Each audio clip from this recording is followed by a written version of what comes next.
fog arrived before dawn, drifting across the moor like a slow tide swallowing the world. I had been driving for hours following the narrow road toward Hollow Vale, a place my late cousin Amelia had mentioned only once in her will. She left me a cottage there, a place I had never seen and never asked for. Still, something in her final letter urged me to come. She wrote that the cottage needed a watcher, and that I was the only one it would accept. When I stepped out of the car, the air felt colder than it should have been. The fog curled around my legs like something alive. The village was silent, no birds, no wind, no distant hum of life. Only the soft crunch of gravel beneath my boots. That was when I saw the cat. It sat on the stone wall beside the gate, a black shape with fur that seemed to drink in the dim light. Its eyes were pale, almost silver, and they did not blink. The cat watched me with a stillness that felt deliberate, as if it had been waiting for me. I whispered a greeting, feeling foolish, but the cat tilted its head as though listening. Then it jumped down and walked toward the cottage without looking back. Something in me followed before I could think. The cottage stood at the edge of the moor, its roof sagging slightly, its windows dark. Yet the moment I crossed the threshold, a faint warmth brushed my skin like a breath. The air inside smelled of dust and old wood and something faintly metallic. The cat slipped in behind me, its paws silent on the floorboards. A single envelope lay on the table. My name written in Amelia's hand. "Do not ignore the cat. It knows the house better than you." The message was short, but the ink had bled as if written in haste. Beneath the note lay a small iron key, cold to the touch. When I picked it up, the cottage seemed to shift around me, the walls tightening for a heartbeat before settling again. The cat hissed softly, staring at the hallway. I followed its gaze and saw a door I did not remember passing. A narrow wooden door with no handle, only a faint scratch across its surface like a warning. The cat stepped between me and the door, its fur rising. A low growl vibrated through the floorboards. Something moved behind the door, a soft dragging sound like fingers brushing wood. I backed away, pulse hammering. The cat relaxed only when I reached the kitchen. It leapt onto the counter and stared at me, unblinking, as if waiting for me to understand something I could not yet grasp. Outside, the fog thickened, pressing against the windows. The cottage creaked, settling, or perhaps listening. I felt watched not by the cat, but by the house itself. I told myself it was nerves, exhaustion, imagination. But when I turned to leave the kitchen, the narrow door at the end of the hall was gone. In its place stood a blank wall, smooth and cold. The cat meowed once, a low warning sound, and in the silence that followed, I heard it. A whisper from inside the walls calling my name. I woke to the sound of scratching. Soft at first, like a branch brushing a window, then sharper, more deliberate. The room was cold, the kind of cold that settles into your bones. For a moment I lay still, listening. The scratching came from the hallway just outside my door, steady and patient, as if whatever made it knew I was awake. The cat sat at the foot of the bed, its pale eyes fixed on the door. Its tail flicked once, twice, then stopped. The scratching ceased. Silence pressed against the walls, heavy and expectant. I whispered to the cat, asking what it wanted me to do. It did not move. It only stared at the door as though waiting for something to reveal itself. When I finally gathered the courage to rise, the floorboards groaned beneath my feet. The sound echoed through the cottage far louder than it should have. The hallway was empty. No sign of movement, no sign of life. Yet the air felt disturbed, as if someone had just passed through. The cat brushed against my leg, urging me forward.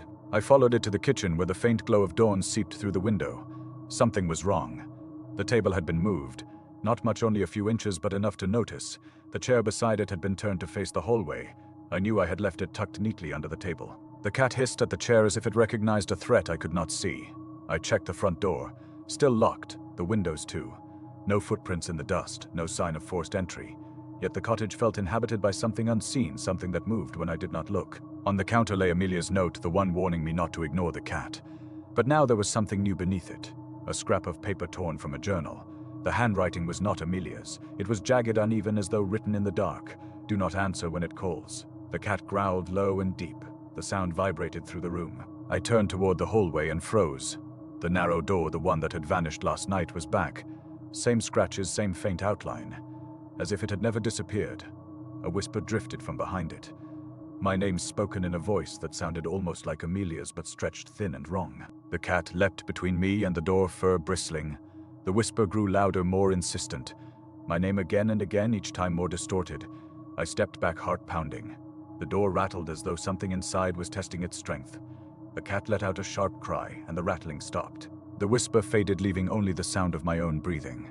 I wanted to leave the cottage, to run back to the car and drive until the fog was nothing but a memory. But when I opened the front door, the world outside was gone. Not fog, not darkness. Nothing. A blank white void stretching endlessly in every direction. The cat meowed once, a sound filled with urgency. It nudged my leg, pushing me back inside. When I closed the door, the void vanished, replaced by the familiar moor and the faint outline of the village. The cottage had shown me something. A warning or a threat, I could not tell. As I stood there, trembling, the cat jumped onto the windowsill, staring out at the moor. Its pale eyes reflected something moving in the distance, a shape tall and thin walking slowly toward the cottage. The cat hissed, and the scratching began again. The scratching stopped only when the first pale light of morning touched the windows. I had not slept. The cat remained beside me the entire night, its eyes fixed on the hallway as though guarding me from something I could not see. When the cottage finally fell silent, the cat jumped down and walked toward the front door. I followed, unsure whether I was obeying instinct or fear. Outside, the fog had returned thicker than before. It clung to the ground in heavy folds, swallowing the path and the moor beyond. The air tasted metallic, like old coins pressed against the tongue. The cat stepped onto the threshold, then froze, its back arching. A low growl rumbled from its chest. A shape moved in the fog. At first I thought it was a person, a tall figure walking slowly toward the cottage. But the closer it came, the more wrong it looked. Its limbs were too long, its posture too stiff. The fog curled around it, refusing to reveal its face. The cat hissed, louder, fur rising like needles. I called out, asking who was there, though my voice trembled. The figure stopped. The fog shifted, revealing a glimpse of something pale beneath a hood, or perhaps a mask. Then it spoke my name, not shouted, not whispered, spoken in a flat, hollow tone like a voice echoing from inside a well. I stepped back instinctively. The cat leapt in front of me, blocking the doorway. The figure tilted its head as if studying the cat. Then it raised one arm and pointed at me. The gesture was slow, deliberate. The fog around its hand darkened, swirling like smoke. The cat let out a sharp cry, and the fog recoiled as though struck. The figure lowered its arm. For a moment it stood motionless. Then it turned and walked away, disappearing into the mist without a sound. The cat nudged my leg, urging me back inside. When I closed the door, the cottage shuddered as if exhaling. The walls creaked, the floorboards shifted. Something in the house had changed. I found another scrap of paper on the kitchen table. I knew I had not left it there. The handwriting was the same jagged script as before. Do not let it in. The cat jumped onto the table and pressed its paw against the note as if confirming its truth. I asked aloud what the figure wanted, but the cat only stared at me with those pale, unblinking eyes. I spent the morning searching the cottage for answers. Most of the rooms were ordinary, though the air felt heavy as if the house were holding its breath. But in the small bedroom at the back, I found something that made my skin crawl. A photograph pinned to the wall. It showed the cottage exactly as it looked now. Same roof, same windows, same sagging porch. But standing in front of it was the tall figure from the fog. Its face was blurred, its body slightly distorted. And beside it on the ground sat the cat, staring directly at the camera. The photograph was old. The edges yellowed, the surface cracked. Yet the cat looked exactly the same. Not older, not younger. The same pale eyes, the same dark fur. I pulled the photograph down, hands shaking. On the back someone had written a single sentence. It always finds the watcher. The cat meowed softly behind me. When I turned, it was staring at the window outside, the fog pressed against the glass like a living thing, and faintly through the mist I saw the tall figure again, standing perfectly still, watching the cottage, waiting for something I did not yet understand. The fog did not lift that day. It pressed against the windows like a living curtain, refusing to let the world in. I tried to distract myself by exploring the cottage, but every room felt wrong, as if the walls had shifted slightly in the night. The cat followed me silently, its pale eyes tracking every movement. In the hallway, I noticed something new. A faint line on the wall near the floor, a thin crack that had not been there before. When I knelt to inspect it, the cat hissed and swatted at my hand. The message was clear: do not touch. I backed away, and the crack seemed to pulse once like a heartbeat. I moved on, trying to ignore the sensation of being watched. The cottage creaked softly, as though adjusting itself around me. When I reached the end of the hall, I froze. A door stood there. A door I had never seen before. Not the narrow, scratched door from earlier. This one was wider, made of dark wood, with a brass knob that gleamed faintly in the dim light. The cat growled low and stepped between me and the door. I whispered that I only wanted to look, but the cat's fur rose in warning. Something about the door felt wrong. It did not belong to the cottage. It felt older, heavier, as if it had been waiting for someone to notice it. Against my better judgment, I reached for the knob. The moment my fingers brushed the metal, the cottage shuddered. The lights flickered. The air grew colder. The cat yowled and bit my ankle hard enough to draw blood. I stumbled back, and the door vanished. Not opened. Not closed. Vanished. The wall was smooth again, as if the door had never existed. The cat stared at me with something like anger or fear. I whispered an apology, though. I did not know if it understood. The cottage groaned in response, a long, low sound that echoed through the rooms. I retreated to the kitchen, trying to steady my breathing. The cat jumped onto the table and stared at the window. Outside, the fog swirled, revealing a faint silhouette. The tall figure stood at the edge of the path, unmoving, watching. I closed the curtains, but the sense of being observed did not fade. I sat at the table and noticed something beneath the cat's paw. Another scrap of paper, the same jagged handwriting. "Do not open the wrong door." The cat pressed its paw harder against the note as if emphasizing the warning. I asked aloud what the wrong door was, but the cottage answered instead. A soft tapping began behind the walls, slow, rhythmic, like knuckles knocking from the inside. The tapping grew louder, spreading through the cottage. The walls vibrated with each knock. The cat leapt down and ran toward the living room. I followed and saw something that made my blood run cold. The narrow, scratched door had returned, but now it was open a crack, just enough to reveal darkness beyond. A darkness that felt deep and hungry. A whisper drifted out. My name spoken in a voice that sounded like my own but hollow and stretched. The cat hissed and threw itself at the door, slamming it shut with surprising force. The tapping stopped.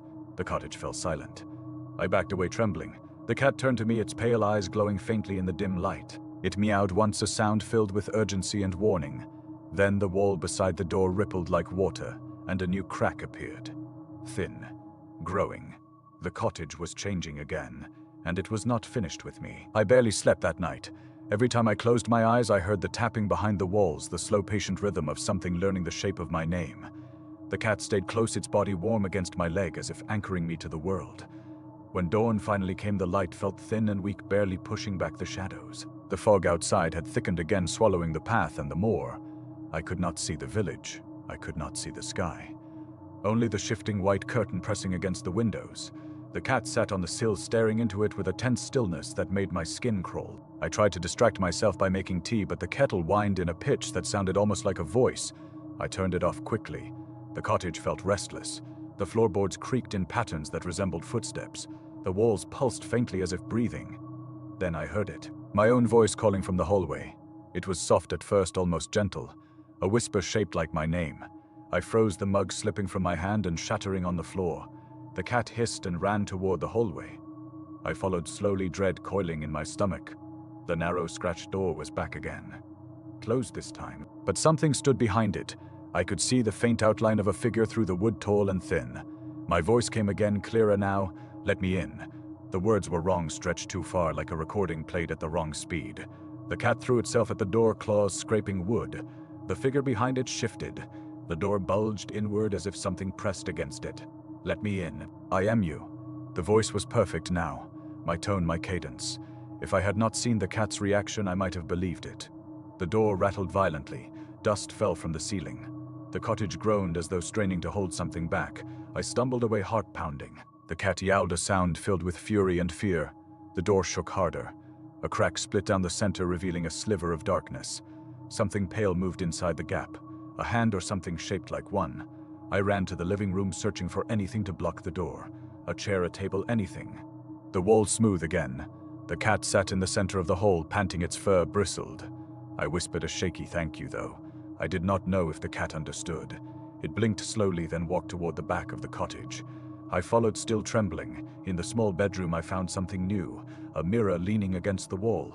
I knew it had not been there before. The glass was old, warped around the edges. When I looked into it, my reflection stared back, pale and exhausted. Then it smiled. I did not. The reflection raised its hand. I did not move. Its fingers tapped the glass once, twice, 3 times.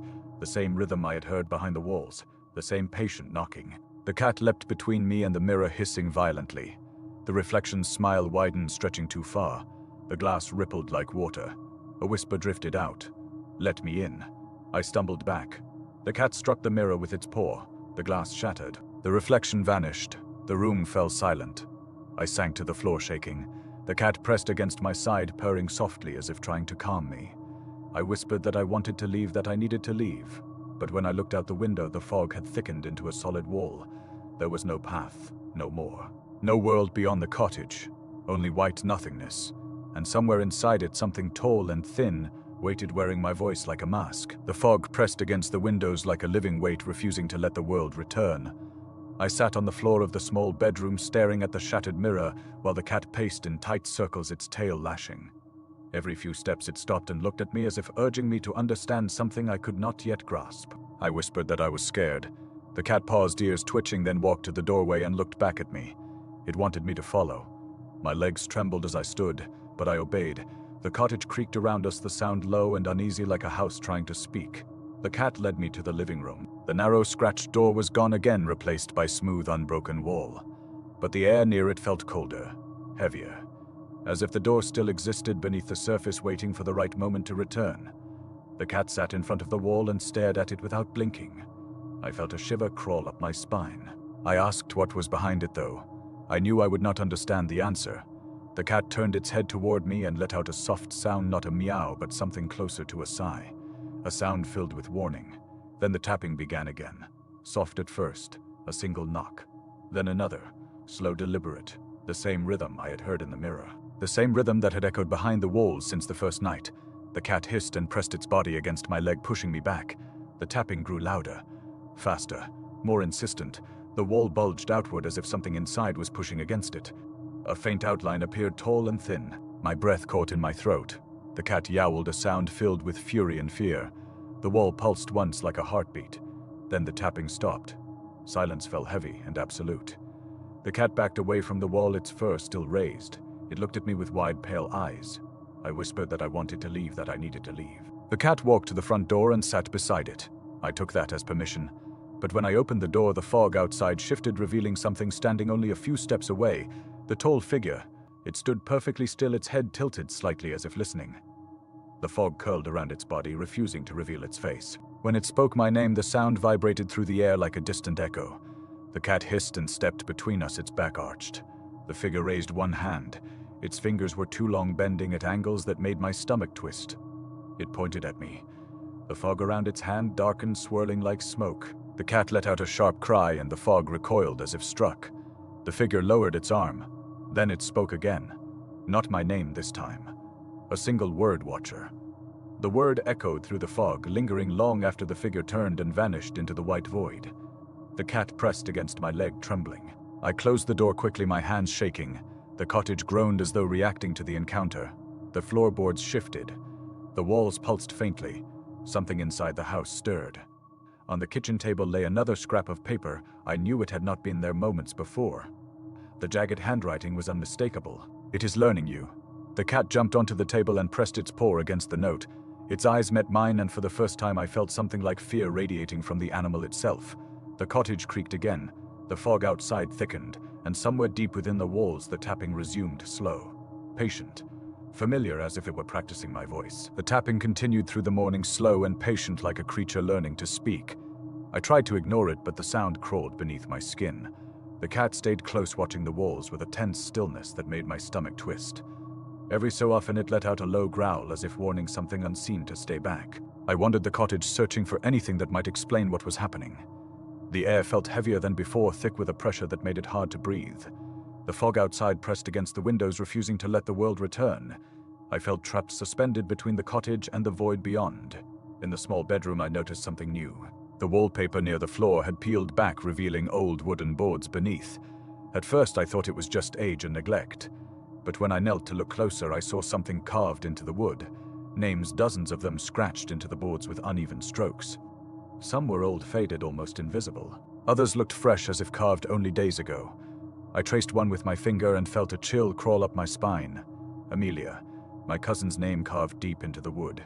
Beneath it another name, one I did not recognize, and beneath that another. A long list of people who had lived here before me, or perhaps people who had been trapped here. The cat hissed sharply. I turned and saw it staring at the wall with wide, pale eyes. The tapping grew louder, faster, more insistent. The names on the board seemed to pulse with each knock. I backed away, heart pounding. The cat pressed against my leg, trembling. I whispered that we should leave, but the cottage answered instead. A low groan echoed through the room. The floorboards shifted beneath my feet. The walls rippled like something alive. Then I heard it. A whisper drifting from behind the boards, a voice shaped like my own but softer. "Closer, Watcher." The words slid through the room like a cold wind. The cat yowled and struck the wall with its paw. The whisper stopped. The tapping ceased. The cottage fell silent. I stumbled into the hallway, trying to steady my breathing. The narrow, scratched door was back again. Closed this time, but something moved behind it. A faint shadow shifting in the dim light. The cat growled and stepped between me and the door. I whispered that I did not want to open it. The cat pressed its body against my leg as if agreeing. But the cottage had other plans. The door rattled once, then again, dust fell from the ceiling. The walls trembled. My voice, perfectly mimicked, let me in. The cat hissed louder than I had ever heard. The door stopped shaking. The voice faded. The cottage groaned in frustration. I backed away until I reached the kitchen. On the table lay another scrap of paper. I knew it had not been there moments before. The jagged handwriting was unmistakable. It knows your name now. The cat jumped onto the table and pressed its paw against the note. Its eyes met mine and I felt a cold realization settle in my chest. The thing behind the walls was not just mimicking me. It was learning me, my voice, my shape. My name, and the cottage was helping it. The fog outside thickened until it looked like pressed wool smothering the windows. The cottage felt smaller than before, as if the walls had crept inward during the night. The cat paced restlessly, its tail flicking in sharp, irritated motions. Every so often it stopped and stared at the hallway where the narrow, scratched door had last appeared. I whispered that I did not know what to do. The cat paused, ears twitching, then walked toward the back of the cottage. I followed, though every instinct told me to stay where I was. The air grew colder with each step. The floorboards creaked beneath my feet in a slow, uneven rhythm like a heartbeat out of sync. The cat stopped at the small bedroom door and looked back at me. I hesitated. The room still held the shattered mirror and the carved names beneath the peeling wallpaper. But the cat pushed the door open with its paw and slipped inside. I followed. The mirror shards lay scattered across the floor, reflecting warped fragments of the room. The carved names seemed darker than before, as if ink had seeped into the wood. The cat walked to the far corner and began scratching at the floor. At first I thought it was just anxious. Then I saw it. A seam in the floorboards barely visible, a thin line running beneath the cat's paws. I knelt and touched it. The wood felt warm. Too warm, the cat hissed softly, but did not stop me. I pressed harder and the board shifted. A small section of the floor lifted, revealing a narrow opening, a hidden space. The air that drifted out was cold and stale. The cat slipped inside without hesitation. I swallowed my fear and followed. The space beneath the floor was cramped but long, stretching beneath the cottage, like a forgotten tunnel. The walls were lined with old wooden beams carved with symbols I did not recognize. Some looked like eyes, others like twisted shapes that made my stomach twist. The cat moved ahead with purpose. I crawled after it, my breath echoing in the tight space. The deeper we went, the colder the air became. The tapping behind the walls faded, replaced by a low hum that vibrated through the beams. The hum grew louder with each step until it felt like it was inside my skull. Then the tunnel opened into a small chamber. The walls were covered in carvings, names, dozens of them. The same names I had seen in the bedroom. But here they were deeper, more deliberate. Some were crossed out, others circled. And at the center of the far wall was a fresh carving. My name carved clean and sharp, as if made only moments ago. I stumbled back, heart pounding. The cat hissed and pressed its body against my leg. I whispered that I wanted to leave, but the chamber answered instead. A whisper drifted from the darkness behind the wall. "Watcher." The word slid through the air like a blade. The wall pulsed once. Then again, a faint outline appeared, tall and thin. The same shape I had seen in the fog. The same shape that wore my voice. The cat yowled, and a burst of cold air swept through the chamber. The outline flickered and vanished. The hum stopped. The silence that followed felt heavy and dangerous. I crawled back through the tunnel as fast as I could, the cat close behind. When we emerged into the bedroom, the floorboards slammed shut on their own. The cottage groaned as if displeased. The cat pressed against me, trembling. I whispered that I understood now. The cottage was not just haunted, it was choosing watching, learning, and it had carved my name into its bones. The cottage did not sleep that night. The walls creaked in slow, uneven breaths. The floorboards shifted as if something moved beneath them. The fog outside pressed harder against the windows until the glass bowed inward like a drumskin. The cat stayed close, its fur raised, its eyes glowing faintly in the dim light. I sat in the living room, unable to rest. Every time I closed my eyes, I heard the whisper of my own voice drifting through the cottage. Sometimes it came from the hallway, sometimes from the kitchen. Once it came from directly behind me, though. Nothing was there when I turned. The cat hissed at the empty air as if it sensed something I could not see. Near midnight, the tapping began again. Slow, patient, familiar, it echoed through the walls like a heartbeat. The narrow scratched door appeared at the end of the hallway. Closed, waiting. The cat growled and stepped between me and the door. I whispered that I would not open it. The cottage answered with a low groan. The door rattled once, then again, dust fell from the ceiling. The tapping grew louder. faster, more insistent. Then the door stopped shaking. A soft whisper drifted out. My voice, perfectly mimicked. "Come outside." The cat yowled and ran to the front door. I followed, trembling. The fog outside pulsed like a living thing. The cat scratched at the door, urging me to look. I opened it slowly. The fog parted. A face stared back at me. My face, but wrong. The features stretched too far. The eyes too pale. The mouth too wide. The skin rippled like something wearing a mask made of my own reflection. The figure stood only a few steps away, tall and thin, its limbs bending in angles that made my stomach twist. It spoke my name in my voice. The sound vibrated through the fog like a distant echo. The cat hissed and stepped between us, its back arched, its fur bristling. The figure tilted its head. The fog curled around its body, refusing to reveal its full shape. The fingers were long and thin, bending in ways no human hand should. It pointed at me. "Watcher." The word slid through the air like a blade. The cat yowled and a burst of cold wind swept through the doorway. The figure flickered like a candle flame. For a moment its face shifted, revealing something beneath the mask. Something hungry. Then the fog swallowed it. The cat pressed against my leg, trembling. I closed the door quickly, my hands shaking. The cottage groaned as if reacting to the encounter. The walls pulsed. The floorboards shifted. Something inside the house stirred. On the kitchen table lay another scrap of paper. I knew it had not been there moments before. The jagged handwriting was unmistakable. "It wants to wear you." The cat jumped onto the table and pressed its paw against the note. Its eyes met mine, and I felt a cold realization settle in my chest. The thing in the fog was not just mimicking me. It was becoming me, learning my voice, my shape, my name, and the cottage was helping it. The cat meowed once, a low, urgent sound. It walked toward the hallway and looked back at me. I understood. The final door was coming. The one the cottage wanted me to open. The one the cat had been trying to keep closed. The walls trembled. The fog outside pulsed. And somewhere deep within the cottage, a new door began to form. A door meant only for me. The cottage woke before I did. I felt it the moment my eyes opened. The air was heavy, thick, with a pressure that made my chest tighten. The walls pulsed faintly as if the house were breathing. The cat sat on my chest, staring at me with wide, pale eyes. It meowed once, a soft, urgent sound. Something had changed. I rose slowly, the floor cold beneath my feet. The cat leapt down and ran toward the hallway. I followed, though every instinct screamed at me to turn back. The cottage creaked with each step, guiding me forward like a hand on my back. At the end of the hallway, a new door had formed. Not the narrow, scratched door. Not the wide, brass-handled door. This one was different. Taller, thinner. Its surface smooth and dark like polished stone. No handle, no hinges. Only a single carved word at its center. My name. The cat hissed violently, its fur rising. It ran to the door and struck it with its paw. The door pulsed once like a heartbeat. A whisper drifted out. My voice, perfectly mimicked. "Let me in." The cat yowled louder than I had ever heard. The walls trembled. The floorboards shifted. The cottage groaned as if caught between two wills. The whisper came again, stronger this time. "Let me in. I am you." The door bulged outward. A faint outline appeared behind it, tall and thin. The same shape I had seen in the fog. The same shape that wore my face. The cat threw itself at the door, again claws scraping the surface. The outline pressed harder. The door cracked.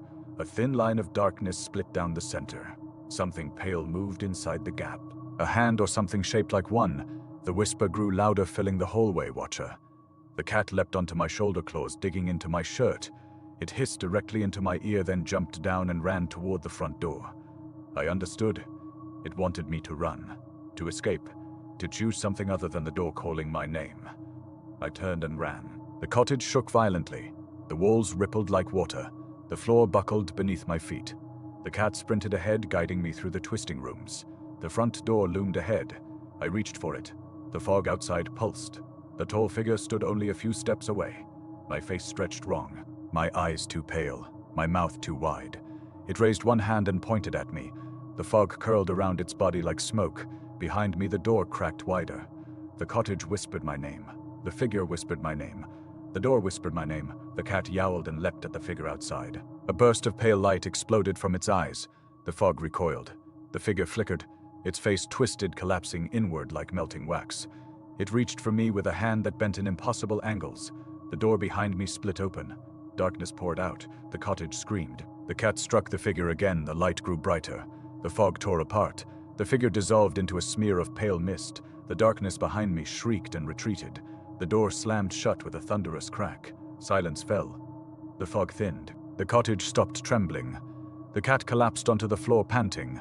I knelt beside it, trembling. I whispered a thank you, though. My voice shook. The cat blinked slowly, then stood and walked to the front door.